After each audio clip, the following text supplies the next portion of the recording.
Hey, this is Enrique Acosta Gonzalez from Triad Leadership Solutions. And if you really want to learn how to level up your life, you should be listening to the Time to Shine Today podcast with my good friend Scott Ferguson. Let's level up. Time to Shine Today podcast, Varsity Squad. It's Scott Ferguson, and I have a fun conversation with a shipmate, United States Navy. He made it to E8, senior chief, a fantastic human being, and also the founder of Triad Leadership Solutions. And if you yourself on a personal level, or you're a company or a business owner, or working your way up and need to level up your leadership, listen to this. The knowledge nuggets that my really good friend Enrique Acosta Gonzalez drops is absolutely mind-blowing. And the thing is we are so in tune. I even joked that said we're kind of brothers with different mothers on here, with not only just the Navy and the military commonality, but also just our kind of philosophies about how we coach others, consult others, and mentor others. So this is when you want to break out your notebooks. If you like it, please smash the like button, subscribe if you like. My sponsors and affiliates absolutely love that. So without further ado, here comes my really good friend, Enrique Acosta Gonzalez, my shipmate. Let's level up. Time to Shine Today podcast, Varsity Squad. This is Scott Ferguson, and that I get really jazzed up and fired up and leveled up when I get to speak to another shipmate. Gentleman here, my good friend, Enrique Acosta Gonzalez, served 26 years in the United States Navy, the world's finest Navy, best Navy in the whole wide world. And his leadership also got him, he clept out. It was clept out with the courses that you could take in college level examination procedure, something like that. It was back in the day, but he did it right while he was in serving our country, serving others through ministry, and did it right. And he ended up kind of going to this school with an H, this Harvard school, right? And this man is named number 76 out of the top 200 thought leaders to follow, a nominee of the top 30 global gurus, 2023 top 200 biggest voices in leadership, 2023 Global 100 Executive Coach of the Year, 2023 Best CEO Mentorship and Leadership Development Firm, top 10 Inspiring Leaders of 2023. He's a best-selling author and an award-winning podcaster, which his podcast is Developing the Leader Within Podcast. Don't go there yet. There'll be a link in the show notes. But the best part about it is he helps leaders go from success to success. And that's suck, S-U-C-K, to S-U-C-C-E-S-S. And shipmate Enrique, thank you so much for coming on. Please introduce yourself to Time to Shine Today podcast, Varsity Squad. But first, what's your favorite color and why? It's actually a combination of red and black, and it's my town colors. Oh, red and black for what town colors? It is a town called Ponce, Puerto Rico. Oh, in Puerto Rico. Okay. Very cool, man. Very cool. Do you ever get to go back to Puerto Rico much, or? Yeah, I've been, the last time was August, a couple of years ago, to celebrate my dad's 95th birthday. Oh, wow. 95th. That's some longevity there. That means you got some good genes. This world needs you around here. I'm looking at 100. So let's go, man. I think 114 years old, you live to 1,000,000 minutes, something like that. And that's something I would love to make it to, unless God decides to take me in his own way, a car wreck or a plane crash. I live that way. I'm saying we're probably pretty close to the same age. I'm 52. I know that you went in the Navy a year before me. So like I'm 52 as well. So we take care of each other. Look at us, dude. You know what I'm saying? Good for us. Good for us. Look at us. Look at me pushing our own buttons. So let's get to the roots, my friend. I mean, from what we kind of talked about off mic, you're Puerto Rican, and then you moved kind of to the Bronx, right? You give us a little backstory in that time. Yeah, it looks like it was out of necessity for my mom leaving and separating a marriage that may have been a little arduous for her. Sure. And she made her way to the Bronx. And we first started in Long Island, went to Manhattan, a place they call La Marqueta, El Barrio, Hispanic or Spanish Harlem. Yes. And then made our way to South Bronx, and that's where I grew up. Went to DeWitt Clinton High School. I was on my way to Cornell University through the U.S. Air Force ROTC. I was going to be an actual Air Force officer. Wow. But things changed. And my mom was like, nah, I want to be by my parents. They're getting older. So she took us back to Puerto Rico. Oh, and I said, okay, so those plans for officer route are gone. Let me just enlist and get off the island. Wow. So you're ROTC then when you're up there. Yeah, Okay. and well, I was in ROTC through the high school, Sure, sure. and Yeah. yeah, and it was going to transfer to the main ROTC for the officer corps. Right. Wow, wow. So you did you kind of, I guess, graduate high school then in Puerto Rico? Yeah, yeah. Okay. My last and only year Okay. was in Oh their school wow. system was my 12th grade. Oh, jeez. Jeez. Did you lose any of your Spanish, like kind of moving up in the United States for a while and then having to go there and have to catch up even though you're a senior? Yeah, no, I learned English and Spanish at the same time. So Spanish That's was good. my first language, Yeah, but absolutely. we moved I think I was 4 or 5 years old. Okay. So I learned English, but it's in school, right? Right. So you learn very quickly as a kid. And Yeah. I think I lost more Spanish serving in the military than I did actually being in the front.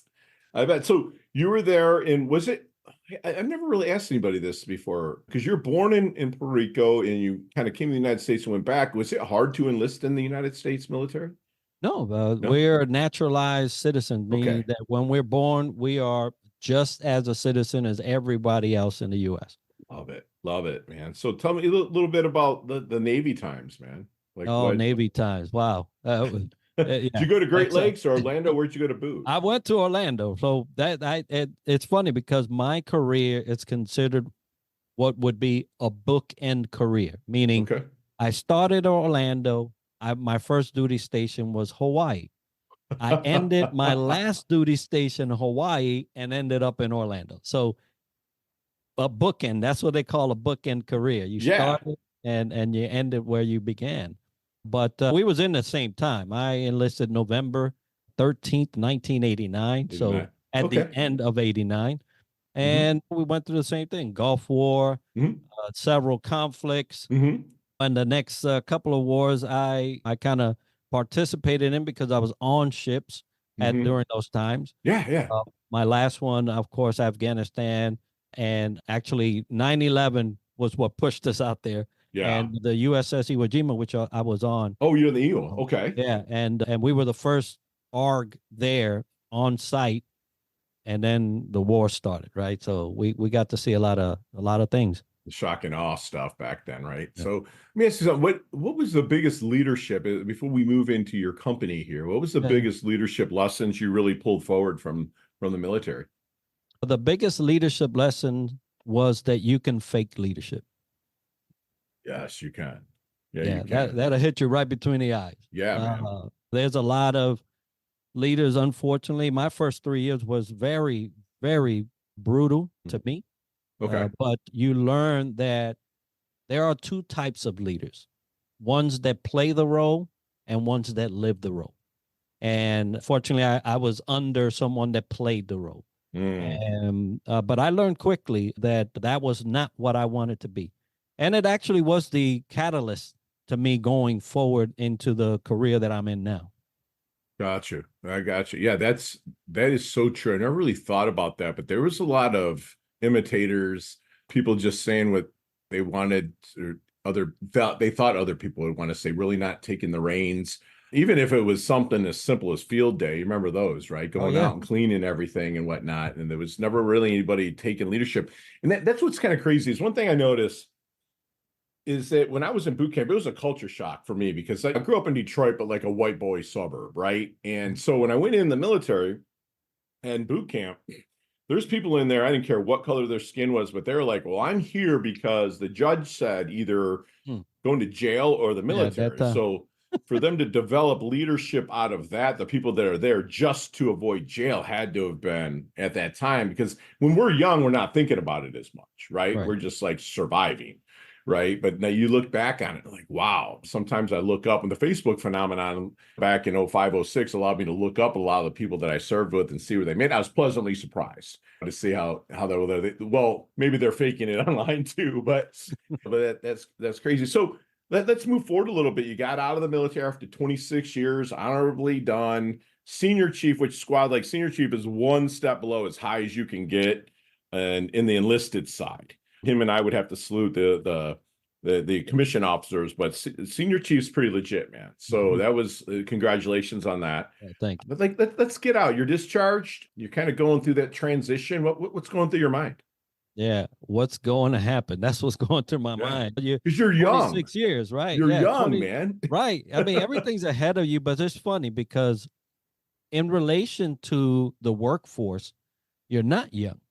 But in relation to experience, you got your whole life ahead of you and you got something to give. So trying to find the place to be in that span of experience required type Sure. of environment, it was difficult. And I think every transitioning military person, unless they get a great mentor, I would say the last 10 years of their Thank you. career, then everybody goes through this, an identity crisis, right? Yes. We've been wearing this uniform. I don't have to think twice about what I'm going to wear today because it's right there and I put it on and I get instant recognition, You right? do. I would come into an auditorium and Yeah. it gets quiet, right? Yeah. So that goes away. And so Yes. who am I now? And so though that's what I was thinking. What's going to happen? How Love it. how am I going to navigate this? Am I ready for it? Sure. But we worked through it. Yeah. So you've been out about 7 years. Am I doing my Yeah, math about correctly? 7, 8 years. Okay. Yeah, it was December 2015 when I Gotcha. fully Gotcha. separated. Yeah. Gotcha. Okay. So tribal leadership, where did this kind of the foundations and triad leadership, where did Yeah. the foundations come from that? Yeah, well, my service in the Navy was Okay. one. So if you see on my logo, right, you see the trident, right? That's the triad, Yes. three-pointed organizational structure, which is the CO, XO, and the CMC. Yes. I was fortunate to have served the last about 6, 7 years as a command senior chief, and that was great because that's basically an opportunity for an E8 to execute E9 responsibilities. So Yes. it was great. And so that's where Triad was really birthed from. I love the three-prong leadership approach to organizations. If you ask me, if a civilian company would ask me what would make us great, it would be to establish a triadic leadership structure. CEO or CEO, Mm-hmm. the XO, COO, Right. and hire someone that is the role of the command master chief, senior chief. And someone that's kind of in the trenches with them, and Yes. preferably probably somebody. Tell me your thoughts on this. Someone that kind of came up through the company, because like especially if they're in the trenches, like if they're there overseeing what you did as an E8, basically a CMC, if I remember correctly, kind of like they coasted. They know they're kind of on their way out. The senior chief command, the command senior chief did everything, dude. That's what I remember in seeing that. So I love that approach, man, with that. So are you working with companies or more one-on-one right now, or what are you working with here? Yeah, right now it's one-on-one and topic specific, right? So Enrique, we have a veteran ERG group that would like some leadership perspectives, trying to get them through our company. So I'll go talk to them, depending on the topic. Hey, Enrique, we're having some communications issues. I know that you kind of train on that. Can you come in here and I'll go and I'll meet and I'll train and I'll kind of mentor. Okay. But a lot of the calls are, hey, Enrique, can we talk? Because I can't really let nobody know that I'm actually getting help. Yeah. But I No, I need get it. it. And Yeah. so there's a level of discretion in my field of work. And a lot of people take advantage of that. Good. That's good. They should, in a good way, to take advantage of it. So maybe you're in a one-on-one situation, maybe a discovery conversation, making sure you're the right horse for the course for Oh, yeah. their leadership or coaching or consulting. And like, is there any secret sauce you don't mind sharing here, Enrique, that you help them kind of shine a light on that initial blind spot? Yeah, the awareness. That if any secret sauce is that a lot of people have knowledge of things. They're just not aware. And it's funny to say that you could have knowledge of something but not be aware. Yes. But that is really where the hardest things to work through happen. That if you're not aware that you are a participatory member in the issues that you think you have, then we have other issues, right? And so Yes. what I do is bring in the element of awareness to the point where you can identify where you are being responsible for. And then that cuts the actual addressing an issue by half. Right. Because you control you. And so that's, if anything, that. is the secret sauce. I love that. And so responsibility, you said it, responsible. What is your definition of responsibility, Enrique? Yeah, well, responsibility is the ability to respond. Thank you. That's the exact words I say. It's the exact it's the words ability. I say. It's and right so, rooted in the word. Yeah. Right. And a lot of people gloss over that, right? And they're looking for actions. Yes. That are past them. You just said awareness, and that's what it's about. If you're aware to it. Yeah, this is awesome. You're like my brother from another mother, man. I swear, this is awesome. This is awesome. So, Enrique, let's say you're still in that discovery conversation, right? Yeah. And is there any good question that you wish that they would ask you, but never do? Yeah, I hardly ever get questions because the person calling is actually seeking. Sure. Right. Sure. So, but if I were to say one of the more frequent questions that comes up, which is no doubt, how much is this going to be? Thank you. Don't be afraid to ask how it. How much is that? Yeah. But you have to know that, right? Sure. And absolutely. And then also what I also let them know is that we could do budget. We could do budget. Yeah. But just consider that budget is a point where now you're dealing with this from that perspective. And so once you start bringing in the money question, which is okay, you should know. And I encourage everybody to use it, to ask. Absolutely. But now you have automatically limited yourself. Right. To a budget. So 100%. Yeah. I love it. So what makes a great coach then? A great coach is one that lives and actually has one. Yes. I tell people all the time, I say, look, don't hire me if I don't have one. Right. Don't.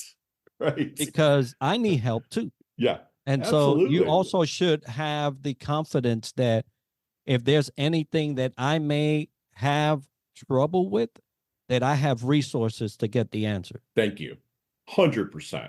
People ask, I'll have my client or prospect, well, what do you pay for coaching? They don't want to know. But it's almost 5 figures a month, I tell them, because I have coaches, because for me to pour into you, I better know my stuff. 100%, man.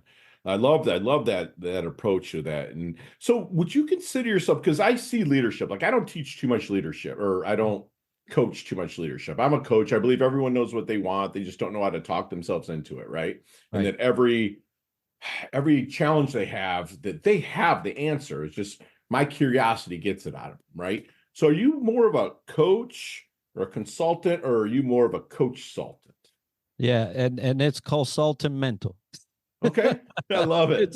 It's 3-pronged actually. So there's some people that need coaching. And so through you mentioned the discovery call. Sure. Through the discovery call, I can tell you whether you need coaching, mentorship, or some just consulting. Yeah, help me out. Yeah. And so that's the very first thing that is a benefit to the caller, right? Because sometimes they say, "Oh, I need a coach," and all they need is advice. Yeah. And so it's different. So you as a coach need to know during that conversation what the need is. And then say, hey, you called me for coaching, but what this really is this. Right. Would you like to proceed down that road? Sure. Versus this one? I love it. I love it. That is a great objection handle, for a lack of a better term. I'm saying, because you never know, because some people will come to me, and if they're in real estate, and I've been a broker since 1999, so I can consult them if that's what they want. Right. I'd rather them figure it out on their own, in a sense. Because if they're like, Fergie, I did this and it didn't work, you're an idiot. Then I'd rather them be like, take the onus and the responsibility and the ability to respond on themselves. Right. So what are your strengths then, Enrique? What do you feel your strengths are? And my humility. A leader that is not humble has already gone down a road they shouldn't have gone. Yes. Yeah. How about weaknesses? What are you still working on? Yeah, timeliness, not in terms of showing up on time, but the amount of time I dedicate. Because sometimes I get just so enamored with what I'm doing that I end up giving more than I should. Right. My wife was always saying, "Hey, wasn't that supposed to be an hour? You've been there for 3." Oh, yeah, that's true. Holding to that commitment that they agreed to as well. Right. Yeah. Right. That's beautiful. That's beautiful. So have we're the same age. So you've seen the movie Back to the Future, right? Oh, yeah. Okay, let's get in that DeLorean with Marty McFly. Let's go back to the Double Deuce. All right, Mm-hmm. The 22-year-old Enrique, probably an E4, E3, E4 by then, right? So let's go back to him. What kind of knowledge nuggets might you drop on him? Not to change your journey, Enrique, okay? Because your journey is pretty awesome, right? But to maybe help him shorten a learning curve and blast through maybe just a little bit quicker. Yeah, so for me during that time, like I said, it was very, very difficult time for me in the military. What I would have told myself is that not everything that's bad is meant for your demise. I really took those years as a personal attack when it actually was just a reflection of a broken man. Right. Wow. That's all that was. And one that's still maturing because we were young. Yeah. We were kind of talking off mic about a couple different things and how the Navy's a lot different and a lot better in many ways now compared to when you and I are my first 7 years and your first 10 years. Absolutely. Absolutely. So how do you want your dash remembered then? That little line in between your incarnation date and your expiration date, your life date and death date. Hopefully it's way down the road because you and I are going to live a long time if it's God's will. But how do you want your dash remembered? Yeah, he made a difference in my life. Yes. That's it. I mean, and that's all that you can ask for. Did you make a difference in somebody's life?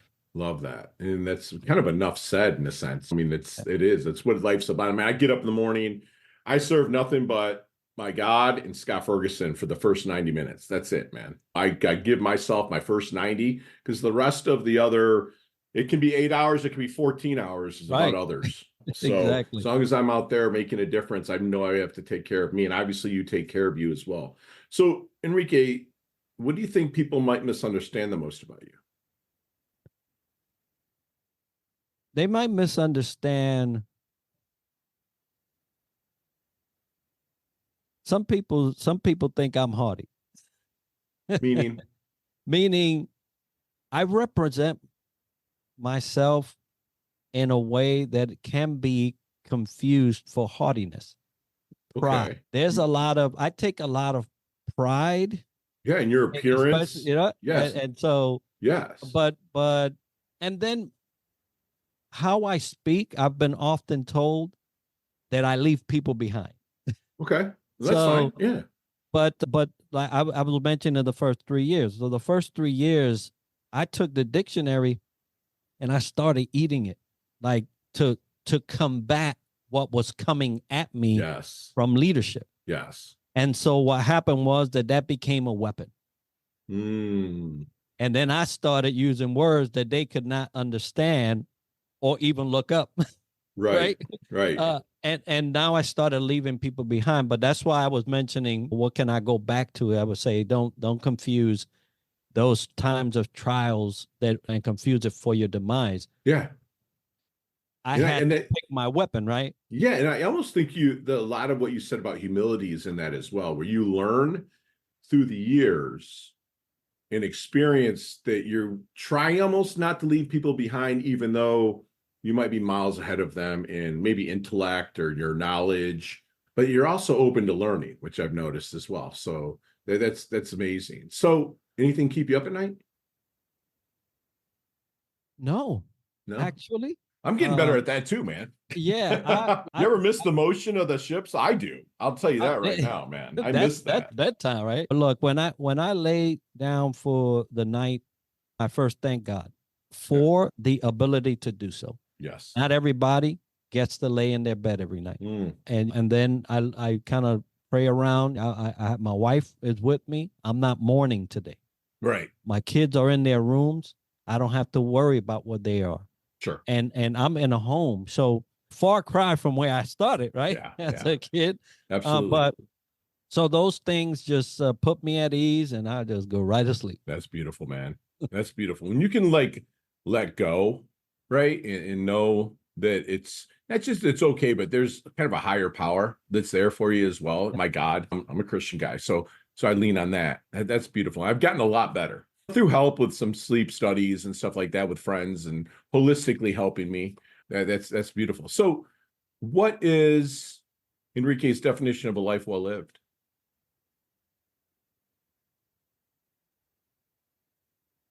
If my children succeed at the things that I did not, I lived my life well. I love that. That's awesome. That's awesome. That's beautiful. We are back, and Enrique, definitely, we live so close. We gotta, especially this Brightline, man. I took that train a couple weeks ago. It was like an hour and 40 minutes from Jupiter to Orlando. It wasn't even 2 hours. It was beautiful. It's a beautiful ride. So we got to meet sometime for a coffee or a tea or something and wrap. And we'll talk about some of these for 15, 20 minutes, these questions. But today, you got 5 seconds with no explanations, and I promise you they can be answered that way. Do you ready to level up? Let's go. All right. Enrique, what is the best leveling up advice you've ever received? Don't take everything so seriously. Yes. My mentor used to say, don't take life too seriously, we're not making it out alive, right? Absolutely. Share one of your personal habits that contributes to your success. Prayer. Yes. So you see me walking down the street and you're like, man, Fergie looks like he's in his doldrums a little bit. Or you see me somewhere, I'm just not looking at the energy that I usually am. What book might you hand me other than the good book? Good to great. Yes, absolutely. Any most commonly used emoji when you text? The celebration. Yeah, my man. Nicknames growing up? Geeky, Rick, Slick. Slick Rick. I love it. All kind of stuff. I love it. If you could be one age for the rest of your life, then gain all the wisdom, I'm sorry, one age physically for the rest of your life, keep all the wisdom you've gained and continue to garner knowledge. What age physically would you stay for the rest of your life? I would say 35. Thank you. I was going to say, you better say something between 30 and 35. Absolutely. Chess, checkers, or Monopoly? Checkers. Any hidden talent or superpower that you have that nobody really knows about until now? Musician, 10 instruments, I would say. That's awesome. Headline for your life? Service. Yeah, absolutely. Go-to ice cream flavor? Oh, wow. Butter pecan. There you go. There's a sandwich called the Slick Rick Enrique. Woo! Build that sandwich for me. It's loaded. It looks like an Italian with a lot of veggies. I love it. Love it. Favorite charity and or organization you'd like to give your time and or money to? Yeah, Camaraderie Foundation here in Orlando. Tell me about it. Yeah, they address the invisible wounds of veterans and their families. And I'm a mentor for them for the last 7 years. So that's beautiful. That is absolutely. Is that in Florida? Yeah, it's in Orlando. Okay. They are also located in Tampa as well. Oh, beautiful. And last question, you can elaborate on this one a little bit, but what's the best decade of music? 60s, 70s, 80s, or 90s? I would say 80s. I was going to say you better, man.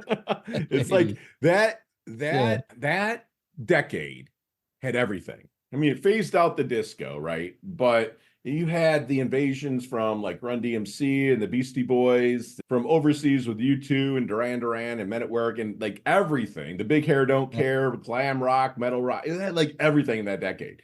And not even that, just the movies too. I mean, come on, man. John Hughes is the best. So I know that you have the Developing the Leader Within podcast, but you said you authored a book too? Yeah, there's several books actually that I've been collaborated with or Nice. Collaborating author. And I'm currently working on mine, which is, I'll say, taking you from success to success. I love it. Dude, that is awesome. That is awesome. Is it kind of written from a first person, or is it a parable, or like what's it written from? Yeah, it's written from a kind of like a how-to. It's Yeah. kind of like a With a how-to. memoir Yeah. kind of built in from your Yeah. experiences. That's Mhm. beautiful. That's beautiful. So how can we find you? Yeah, I reside mostly on LinkedIn, and that's usually where I'm at. Beautiful. Enrique Acosta Gonzalez, you can find me there, or you can look for Developing the Leader Within wherever you hear podcasts and find me there. Yeah, absolutely. And there'll be a link to his show in the podcast as well. He has a lot of solid interviews and some knowledge nuggets that he drops himself. And Enrique, do me one last solid and leave us with one last knowledge nugget we can take with us, internalize, and take action on.